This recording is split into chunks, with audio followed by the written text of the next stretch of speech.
Saudações! Hoje vamos falar sobre algumas frases importantes.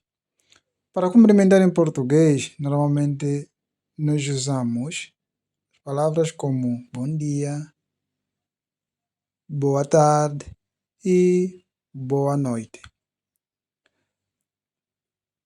Em Kimbundu sempre diga wazekele,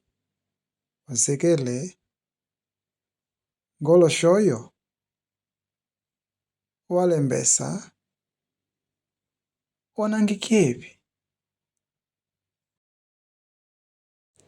Agora vamos ver frases que podes usar no dia a dia, como tudimona loko, vita kyambote okizua, wevu,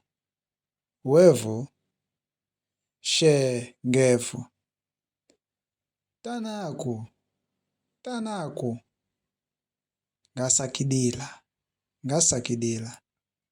wadikya, kilua,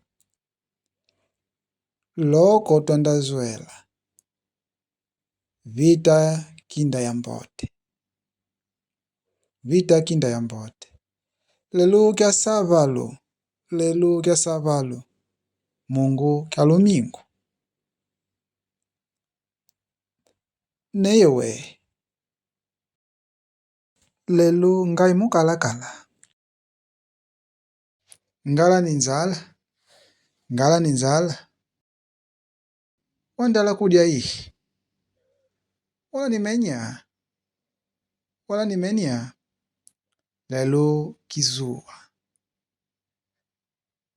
Mungu tudimona, kyambote,